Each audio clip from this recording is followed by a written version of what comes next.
my website right now and download my free course on alternate picking mastery.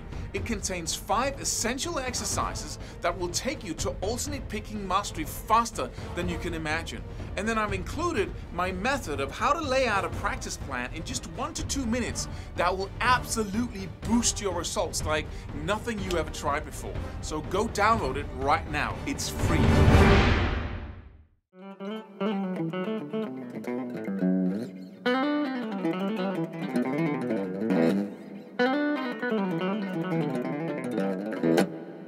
When you practice legato, i.e. hammer-ons and pull-offs, you will experience fatigue pretty quickly because normally you're doing the work with both hands. This is picking and this is fretting the notes. Now this hand has to pretty much fret and pick or produce the sound in some way without the right hand.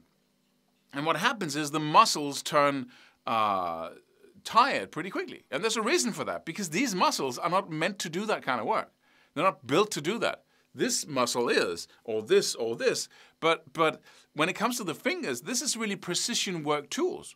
And when you suddenly have to put in a lot of strength in the beginning, then you're going to get tired. But don't worry, because at some point when you practice, you will replace the muscle work with accuracy and precision. Once you are accurate enough and you really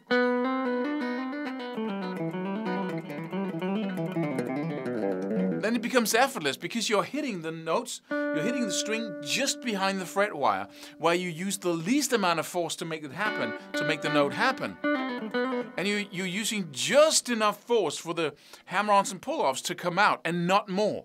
When you're not really skilled at it, you're going to compensate. The brain naturally compensates with a lot of force, just like when you're picking and you're picking very deep when you don't know if you can hit the string. Then you just start picking harder because then you know you'll hit the string, right?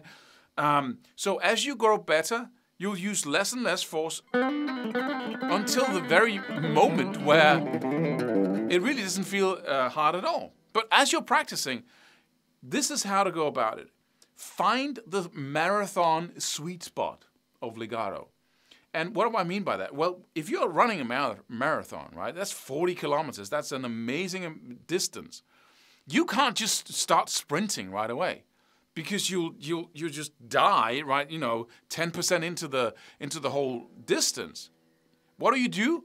Well, you try to run as fast as you can, but that's the one thing. Run as fast as you can while maintaining your body's ability to replenish the ATP in the muscles. I know that's a kind of a complex explanation, but you stay at that level where you can keep running, to talk normal English, right? You run as fast as you can, but at a level where you can keep running for the 40 kilometers. And what's that level? That's the level where your body can replenish the ATP. It's sending ATP as energy into the muscles at a certain rate. And when you feel fatigue, that's because you're using up more energy than the body can replenish. It's like you're driving in a car and the gas tank is running empty all the time because, it's being filled constantly, but you're using up more that comes in. So you have to slow down and find the spot where you can keep practicing. And that might not be very fast in the beginning.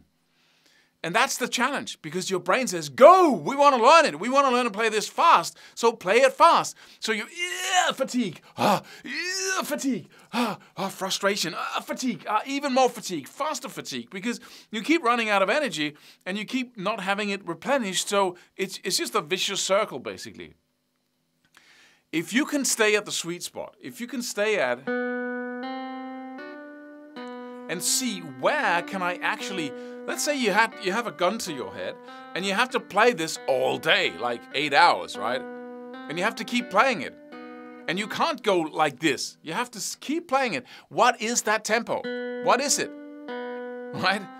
What is it? And find it and then stay there. And I know that requires an enormous amount of discipline playing at that tempo because your body, your monkey brain, the mid-level section of the brain, which isn't very clever, but very useful at times, but not when it comes to guitar practicing. It's going to go, and it just wants to run, right, basically. So you're going to work against that all the time and see if you can just focus on accuracy and precision instead.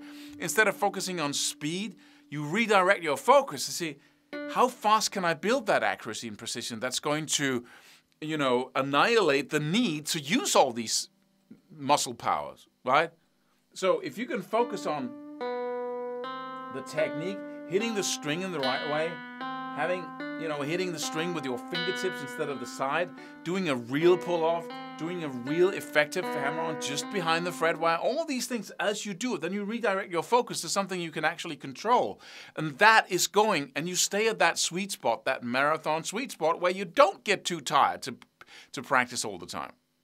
That is the surefire way of developing your skills, the fastest way possible. And when you arrive at legato mastery, you actually have an incredible technique with precision and accuracy, and the notes are going to pop out instead of the usual that comes from practicing too fast with no rhythm and timing, with no real focus on accuracy and precision, and pushing, and developing a sloppy technique that you're not really proud of or that you can't really use to its full potential.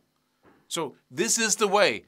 Stay at that spot. And then some people would say, but my fingertips hurt. Yes, that they do in the beginning. We can't do much about that, right?